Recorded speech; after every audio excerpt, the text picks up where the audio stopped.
All right, we're going to be sharing the YouTube link. Everyone, please stand by while we get the YouTube up and running and invite the rest of the participants. George, if you could possibly also copy the YouTube link into the chat window here in Hangout so everybody who has it can invite other people.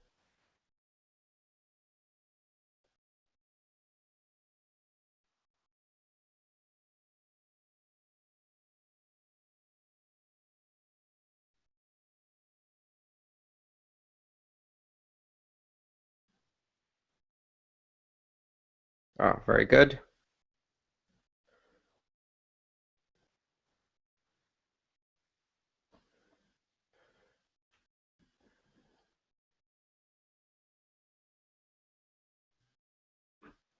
All right, give me a thumbs up if we're good to go.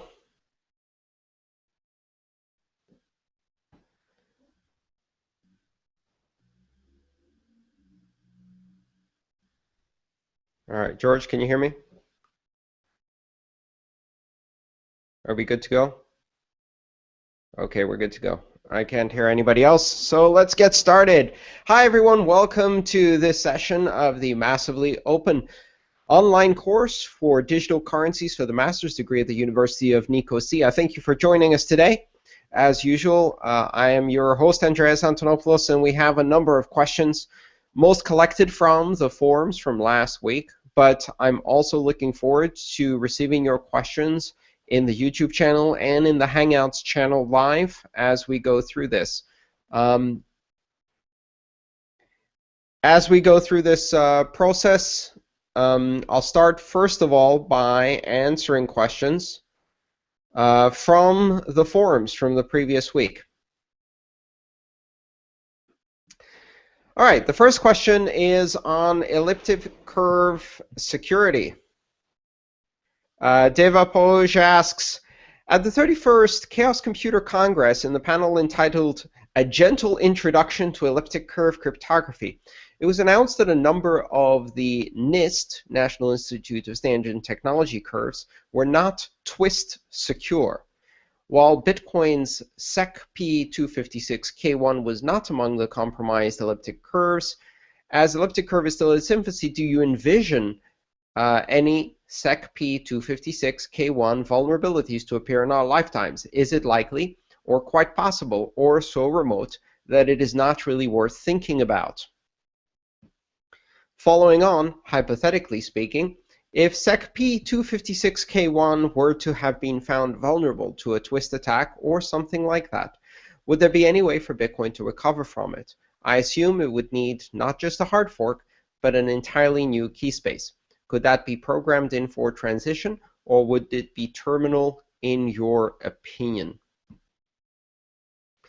All right, this is a great question. And it's a question that comes up quite often regarding both elliptic curve as well as some of the more obscure security features in Bitcoin. There's another question just following this that asks me about why Bitcoin addresses are the hash of a public key and not the public key itself. And you're going to see exactly why as we discuss this potential vulnerability. So as we know, at the moment, as far as we know, the elliptic curve used in Bitcoin, SEC-P256K1, is secure. Now, that doesn't mean that it will be secure forever. There is no such thing as secure forever in cryptography. It is an arms race. It's a continuous competition between not only the processing power of the so-called good guys and the so-called bad guys, but also as advances in mathematics and computers are developed, things that used to be secure are no longer secure. We've seen this, for example, with the development of the field of factorization in mathematics. For example, with the invention of various mathematical structures called sieves that are used to optimize the way you can factor the multiples of large prime numbers into their prime factors. This has led to shortcuts that have rendered previously secure algorithms susceptible to brute force cracking with the use of very significant computing power. But that's one of the reasons why we see, for example, some of the older RSA algorithms are now no longer considered secure. So not only have computers gotten faster, but the mathematical algorithms used to circumvent the trapdoor function of prime number modulo multiplication have been getting better. Now, we should assume that adversaries, specifically well-funded state-level adversaries, have much better access not only to supercomputing power, but also to advanced mathematicians. It has been said, for example, that the NSA is the world's largest employer of PhD mathematicians. And therefore, we should assume that they have access to the ability to develop new mathematics and capabilities that perhaps are not public. We should also assume that things like quantum computers may be much further developed in secret than we know so in public. Okay, let's see. Is everybody connecting to the YouTube? I see we have some problems. Okay, keep going. All right. So with all of these developments, with the possibility of better mathematical functions that short-circuit some of the complexity of calculating a brute force attack on these types of cryptography, and with the development of quantum computing and other computers, we do not expect elliptic curves, specifically the SECP 256K1 elliptic curve, to be resistant to brute force attack forever. The question is, can it be resistant for a period of many years, perhaps many decades? And what can we do if it is compromised and when it is no longer considered strong enough? So today, strong enough. In the future, we assume that it will not be strong enough. So what happens then? Well, one of the things that happens is that we can upgrade the signing mechanism within Bitcoin in order to implement different signing mechanisms. So, for example, recently a new development in Bitcoin has been the introduction of a feature called segregated witness, which allows us to separate signatures from other data. With that feature came a very interesting capability to version the scripting language and be able to upgrade the scripting language through soft forks with non-disruptive, backwards compatible upgrades. This is a really big deal. We've already seen, in fact, a couple of proposals on upgrading the op check sig function within Bitcoin to improve how signatures are calculated, primarily for efficiency purposes. But what that shows us is that it is possible, in fact, almost easy, to upgrade the digital signature capability within Bitcoin, not only to replace elliptic curve digital signature algorithm or the SECP 256K1 elliptic curve, but also perhaps to allow Bitcoin to use multiple different digital signature algorithms at the same time. One of these advancements, for example, is the possibility of using Schnorr signatures, which are much more compact. So then the question is, how does this upgrade happen, and what are the implications of that upgrade? And before I answer that, I'm going to go to the next question, because unbeknownst to the person who asked the next question, there's a very good overlap. Actually, it's the same person who asked this question, but perhaps they didn't see the relevance.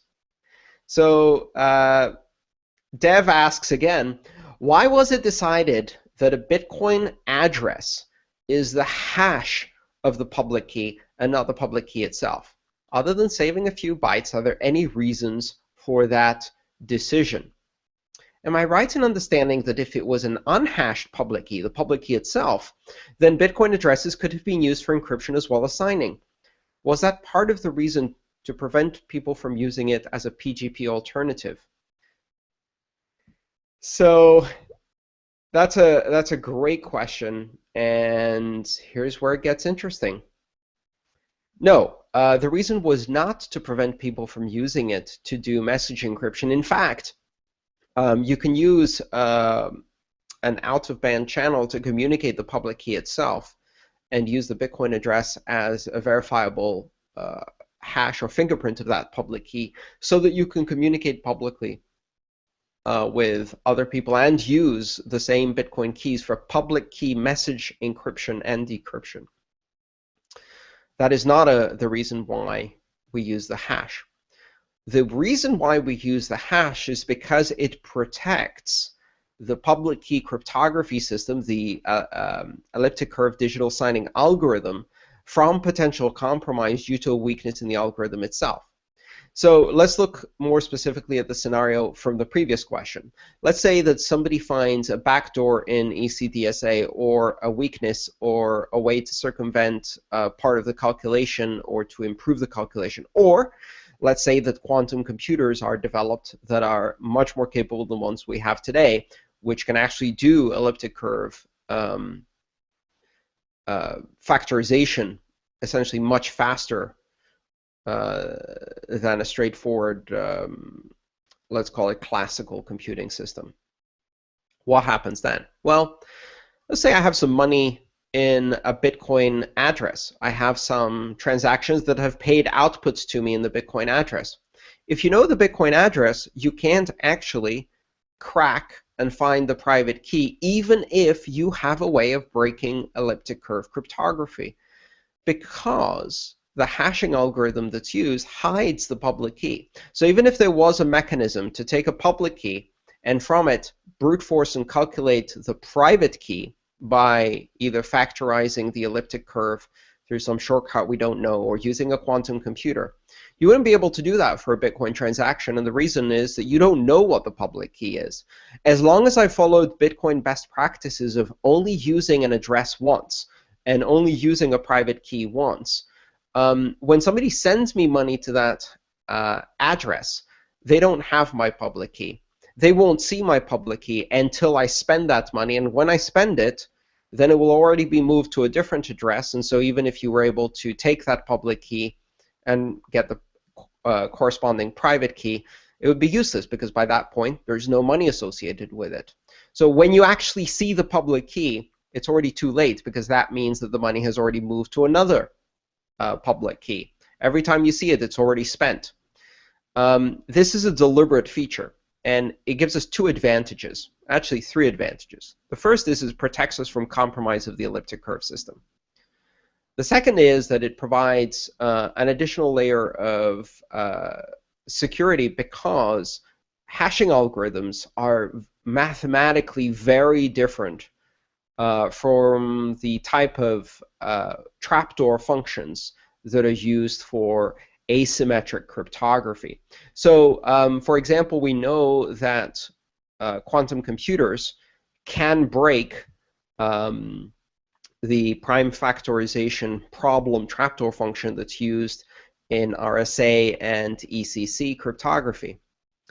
But we do not know any quantum algorithm, as far as I know, that can find a hash collision that can basically reverse a hash function, because hash functions don't work in a way where you can use quantum computers to backdoor them.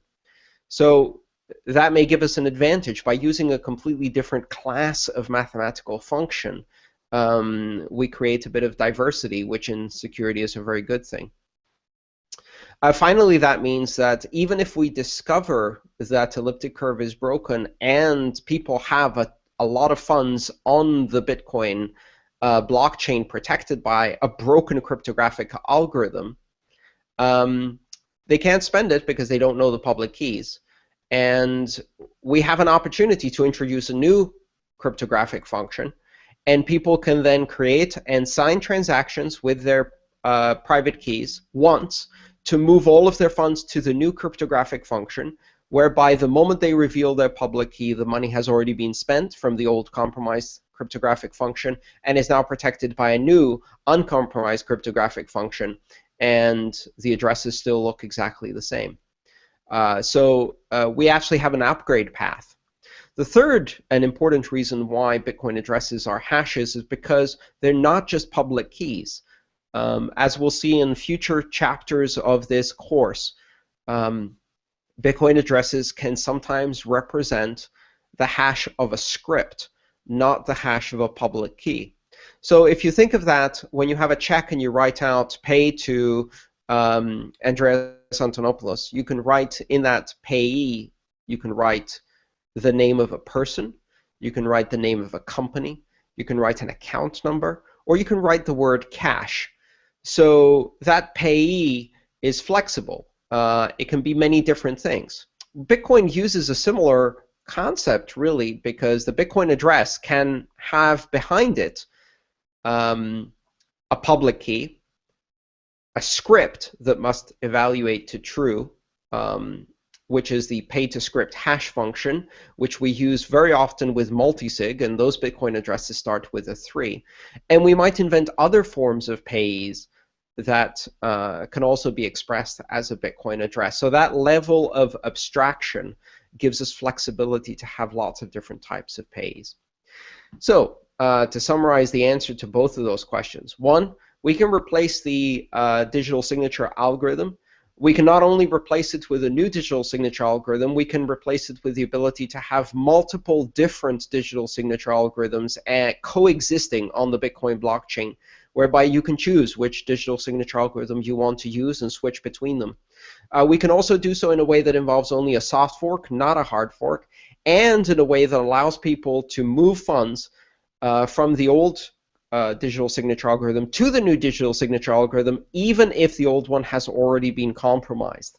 So this really shows a lot of thought going into the design of the Bitcoin address and the digital signature mechanism.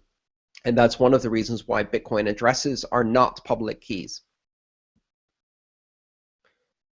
Okay, let's see if we have any questions. I'm going to switch to the chat room to see quickly if we have any follow-up questions here. No follow-up questions so far. Let me know if you have any questions. Happy to take them in the chat room or on the YouTube comments. All right, Don asks, what happens after 2 billion addresses are used in BIP32? In your book, you mentioned that HD wallets, hierarchical deterministic wallets under BIP32, can have 2 billion child keys at any level of the tree. Well, more specifically, 2 billion normal child keys and 2 billion hardened derivation keys. What happens once these 2 billion keys, key space, is used up?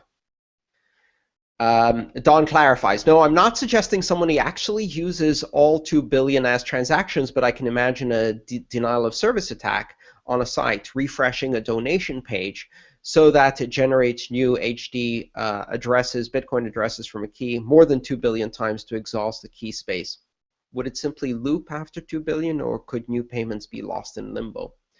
So Don, in fact, the scenario you described with denial of service wouldn't really work, and the reason for that is because if the website that's doing these donations, for example, is implementing the BIP32 specification correctly, it must not allow for large gaps to appear in the address space, meaning that if it gives out an address and that address is not used in a transaction, it should not then leave a gap and another gap and another gap and another gap. And the reason for this is because when you put in a BIP32 tree to import into a new wallet, the new wallet needs to know how many addresses to look forward. That's called the address gap limit. So when you do an import of a BIP32 wallet from one wallet application to another wallet application, or one server system to another server system, the wallet import function will start scanning the blockchain in order to see if the derived child at a specific path where it's expecting to find funds has transactions in it. And using that, it will see how much money is basically in that hierarchical deterministic wallet. The way the import function works is it looks for an address, and if an address has no transactions, it marks that as a gap address. If it goes 20 gap addresses without finding any transactions, it stops searching because it assumes that the wallet had not gone further.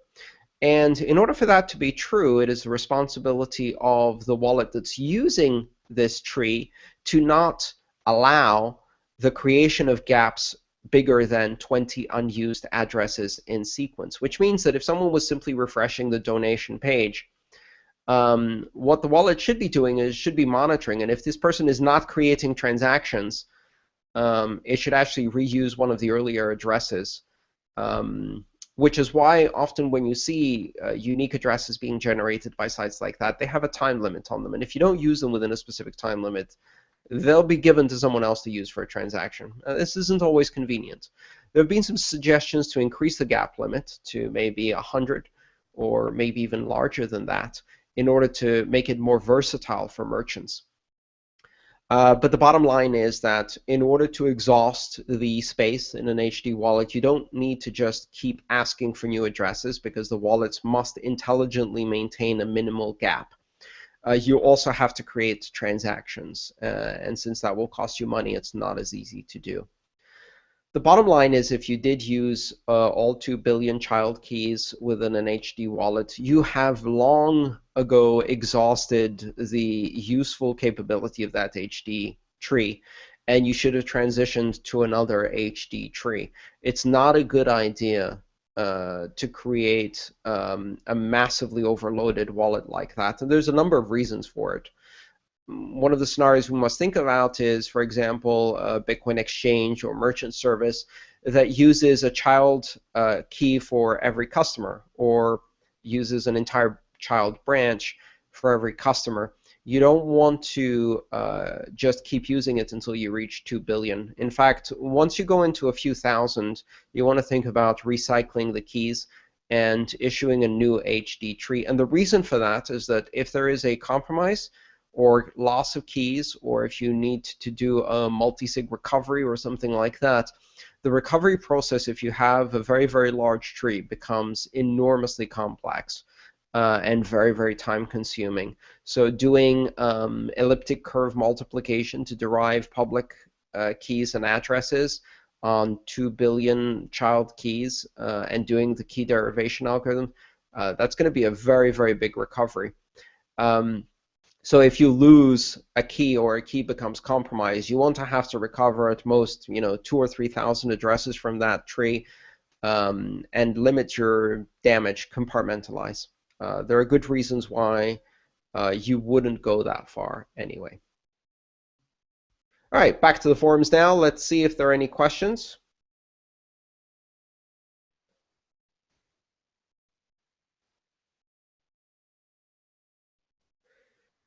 Johan says, what if the wallet spends Bitcoin? Well, again, I think I already answered that. Even if you're putting legitimate transactions in the child keys, at some point you want to think about switching trees. Otherwise, you're creating a potential recovery mess if you end up having a key compromise or loss.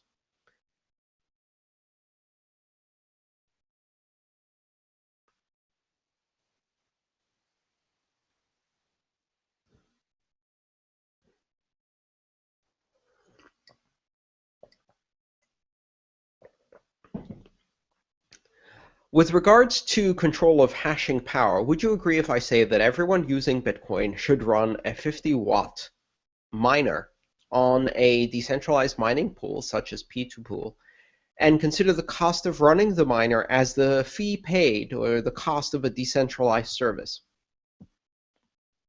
To what extent is this too idealistic and or not practical? Well, when it comes to Bitcoin, too idealistic is probably something I won't say because, Bitcoin is in many ways born out of too much idealism, and that's a good thing. I wouldn't be surprised if a lot of people run mining equipment just to enable decentralization.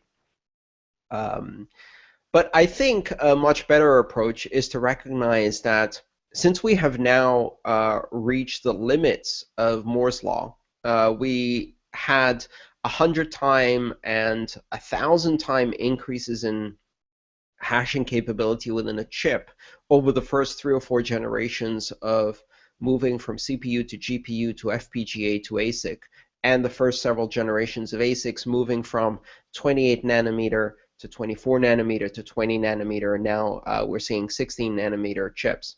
Well, that gravy train is over because there are no more 100x or 1000x, three order of magnitude improvements in hashing power to be achieved by creating better mining chips. Once we reached the maximum density of the silicon fabrication plants of the latest generation of graphics video processors and general purpose CPU, which really is 16 nanometers for mass production. That's it. From now on, we are bound by Moore's law. Now, in traditional computing, obviously, Moore's law is really a tremendous pace, a doubling of capability every 18 months. But if you look at the first generations, the first 5 years of Bitcoin mining, for example, we weren't looking at a doubling of capability. We were looking at an increase in capability of more than 1,000 from generation to generation. And that was because we started with very, very inefficient CPU-based mining, and until we went to absolutely customized, high-performance, dense fabrication chips. But there's no more of that. So now we're looking at a relatively slow pace. The pace of mining improvements and efficiency improvements in terms of terahashes per watt of power is really going to slow down. And we're already seeing that. It's plateaued. Now the game switches from getting more performance out of a chip or out of a single watt of electricity and switches to how many of these chips you can put in a room, how many megawatts of electricity you can draw from your local electricity provider, and how many megawatts of heat you can dissipate into the environment using cooling functions. And really the economies of scale are no longer as good. If you were able to buy the latest generation ASIC mining chip with 1,000 times better capacity than everyone else, you could really beat someone just simply through capital expenditure. Spend $10 million, get a very big order, get volume production of those chips, and you could beat everyone in that game. Well, now that everyone's been doing that, and you see a lot of competition in mining, it's more a matter of finding good sources of reliable electricity in very large amounts and setting up cooling systems to dissipate heat in very large rooms full of hashing equipment. But an alternative to that is the possibility of consumer chips. We've seen now mining computers being generated on very small scale, very large volume. So single chip mining computers like the 21 Bitcoin computer or others like that on a Raspberry Pi that draw a few watts of electricity. If that business goes to scale and they can order on a consumer level in units of 1 million or 2 million, and those are distributed among millions of people around the world who simply plug one of those devices into their kitchen outlet, then mining becomes massively decentralized again.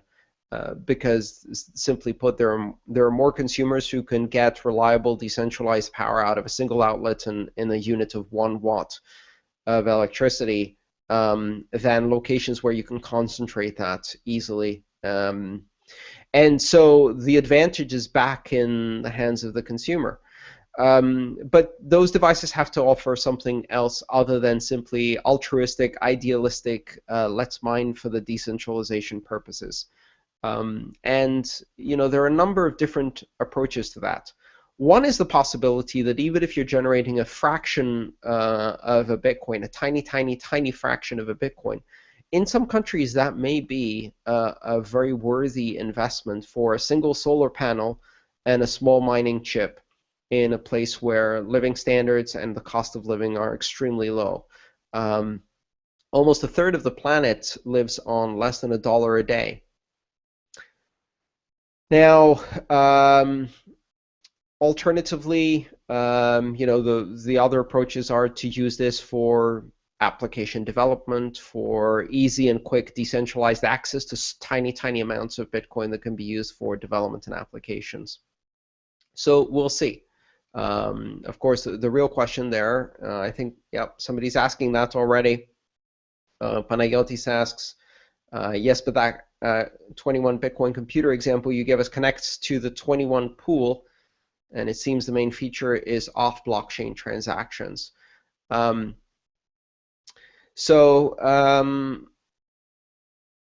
Yes, that's a slightly different approach.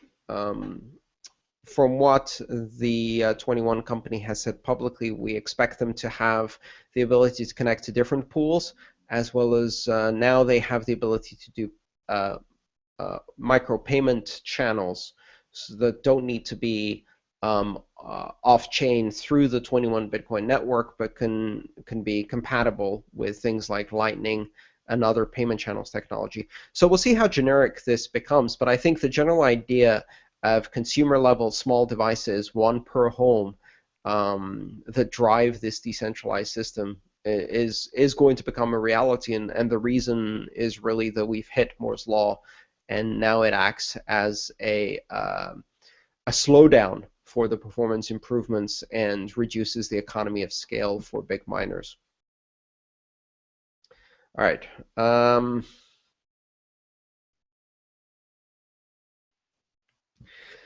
Alden asks, there's been a lot of talk about the decreasing number of Bitcoin full nodes. At the same time, people have a tendency of buying new smartphones.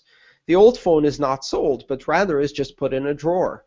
Is it possible, if some external memory is connected, to configure the replaced smartphone as a Bitcoin full node? Yes, maybe. Certainly the amount of processing power in a modern smartphone, say a general base level Android phone, would be enough to run a Bitcoin node. The memory, we'll see, maybe you'd have to put some limitations on the mempool to make sure that it doesn't exceed the memory. And I don't think it would be that difficult, and it might already have been done, to port the Bitcoin Core software to Android. Android is Linux, effectively, so it's just a matter of finding some compatible libraries and making some adjustments there. With Bitcoin Core now no longer depending on OpenSSL for the encryption and having its own library, that makes it even easier. So yes, running an Android phone as a full node, I think that's going to start happening if it hasn't already, and would be a great use for an old phone.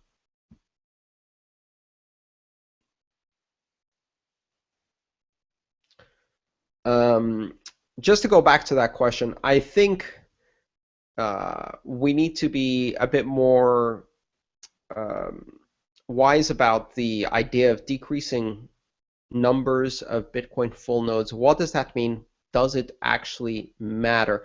I think the truth is that the major decrease we've seen in full nodes is not because of the performance requirements to run a full node, but more so because in the past, running Bitcoin Core as your primary wallet was the recommended solution. There were, it was one of the most secure, most well-maintained, up-to-date reference implementations for a Bitcoin wallet. So people ran a node because they needed a wallet.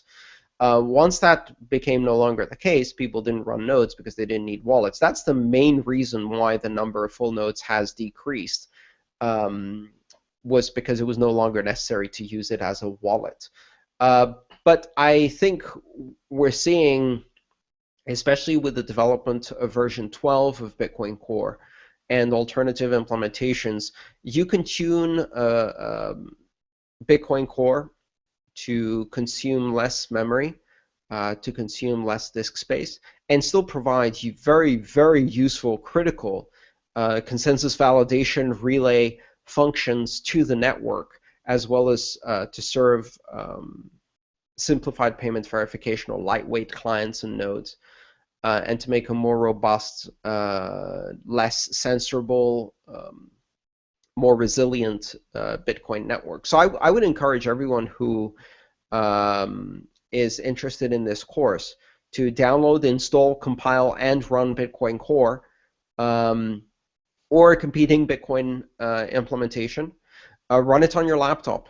If it's using too much disk space, use the prune parameter to reduce the disk space usage. You can also look at many of the other parameters to reduce the use of the mempool.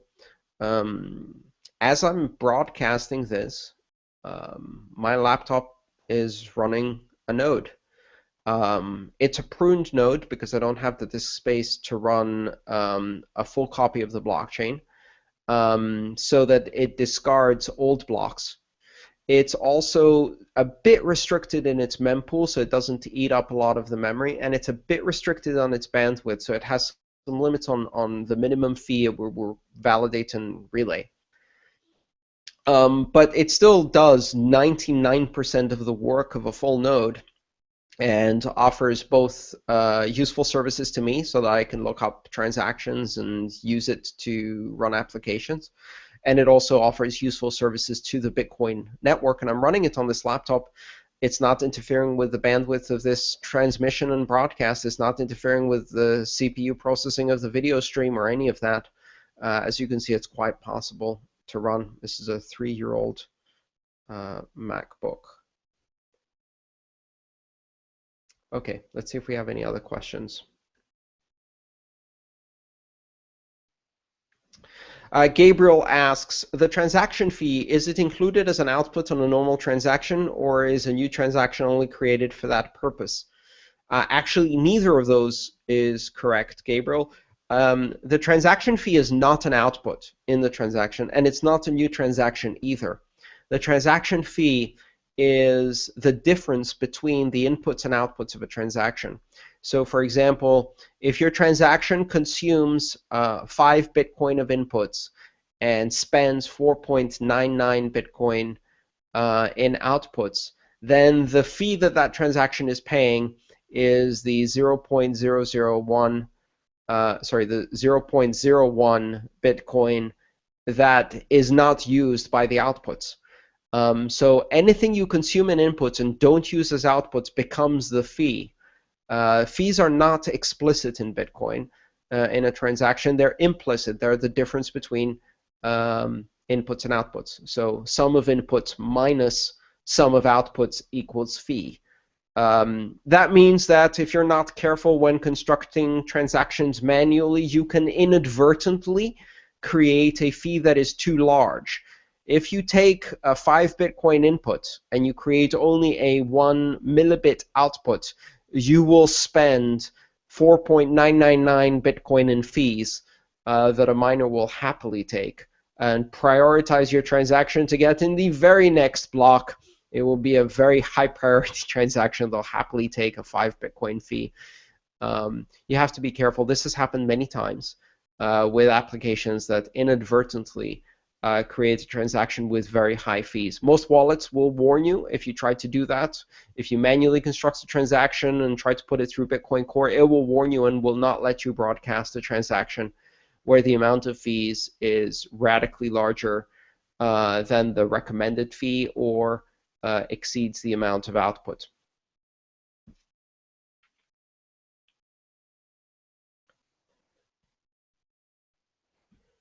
Sean asks, can an organization prove that it has 100% of reserves for all its Bitcoin holdings while keeping the private keys in a cold storage wallet? Do you know of any groups that already do this?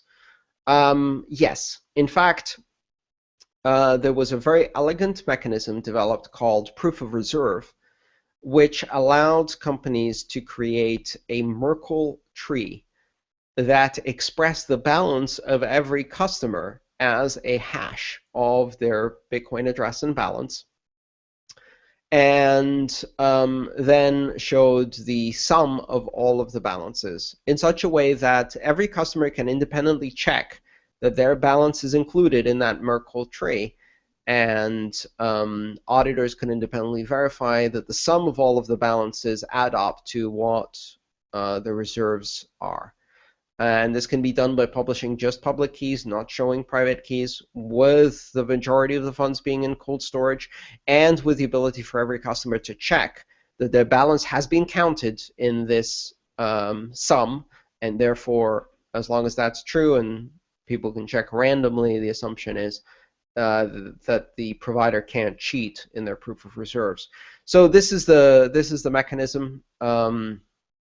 It's called proof of reserve using Merkle trees. You can find discussions about that online. A couple of exchanges had run proof of reserves in the past during their audits. I don't know that anybody has done so recently.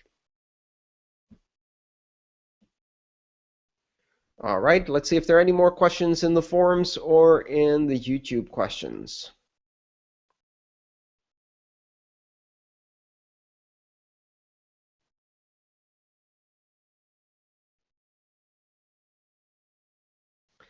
I have completed all of the questions from the previous discussions.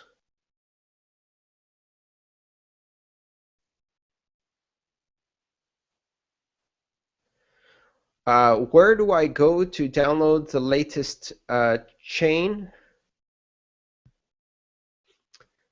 That's an interesting question. I'm not sure exactly what you mean by that. In order to download the latest version of the Bitcoin Core reference client, you go to github.com/bitcoin/bitcoin, and there you will find the source code. You can download that, compile it. It comes with instructions on how to build on Unix, Windows, Mac, and a number of other platforms. Once you compile and start running that, it will start a Bitcoin node. You can tweak it with various configuration parameters to put limits on how much memory and disk it uses and things like that. And it will start downloading the blockchain itself by reaching out to the peer-to-peer network and collecting blocks and rebuilding the blockchain from scratch from the Genesis block. You can also download what's known as a bootstrap file from a BitTorrent link. That will allow you to perhaps bootstrap the Bitcoin node a bit faster. But honestly, as of version 0.12 of Bitcoin Core, the process of downloading a full blockchain with the optimizations in signature validation, the checkpoint mechanisms, the sequencing, the headers first download, and many other optimizations on a relatively fast machine with a regular consumer level broadband connection, it can take as little as 3.5 hours. So gone are the days where it took 4 days to download the full blockchain. 3.5 to 4 hours. Okay, maybe if you have a slow computer and a slow site, it will take 8 hours or maybe 10 hours. So you basically download it, compile it today, and by tomorrow you have a full blockchain.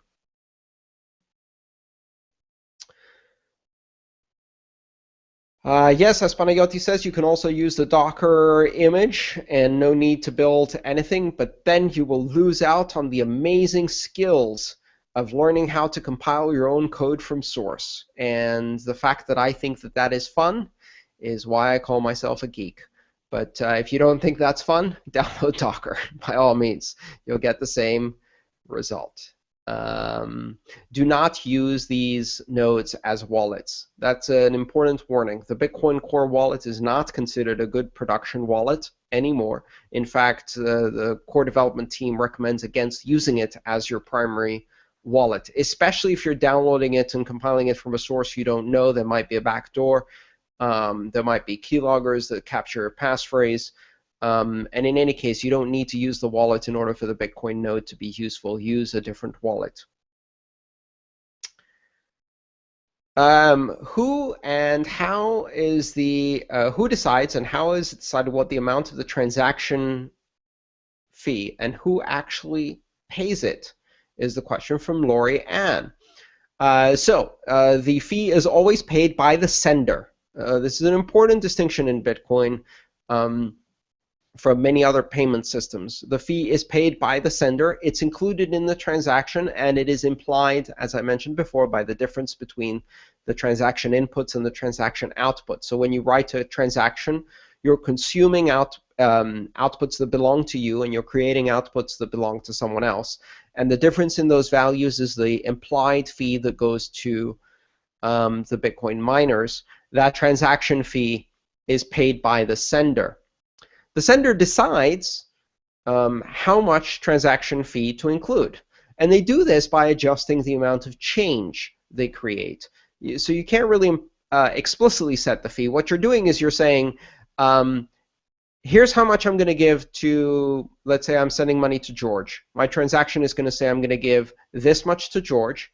I'm going to give this much back to me, and whatever remains is the fee. And by changing the amount of change I send back to me, keeping the amount I send to George the same, the fee changes. And that way I can set the fee. And so who decides what the fee should be? The sender decides what the fee should be. Or more realistically, more practically speaking, the sender's wallet automatically calculates an appropriate fee. And I say that with a tone of irony, because in practical terms and in reality, the sender's wallet calculates the incorrect fee. What we've seen right now is that almost half of the wallets out there don't do a very good job of calculating fees. Many of them set a default fixed fee regardless of the size of the transaction. That's a very bad practice, and that can lead to the wrong amount of fee and very long delays in confirmations. Others have certain tiers of fees. So they'll have a priority fee, an economy fee, and a normal fee, or they'll calculate it based on the size and based on the a fixed amount that they have in their software. All of these techniques are now becoming quickly obsolete, and the reason they're becoming obsolete is because as demand on the network goes up and down, the amount of fee you need to put in to your transaction in order to get it confirmed within the next block changes. It doesn't change by a lot.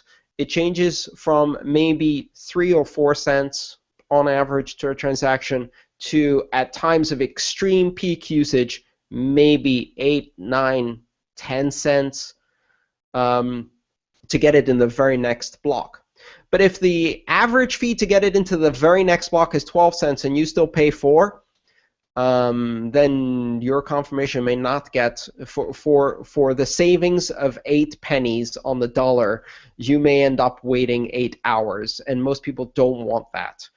They will quite happily pay 5 or 6 extra pennies in order to get their transaction confirmed quickly.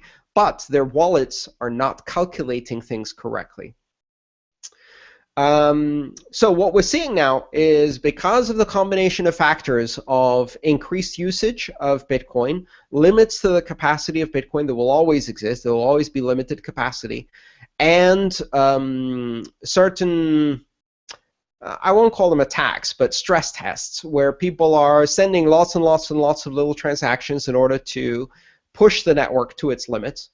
What we're seeing is a very good thing. We're seeing the development of sophisticated fee management algorithms for wallets, and wallets that are not sophisticated at this are paying the price by losing users because they end up with unconfirmed transactions. We're beginning to see a bit of differentiation. The wallets that are more sophisticated are doing a better job at calculating fees.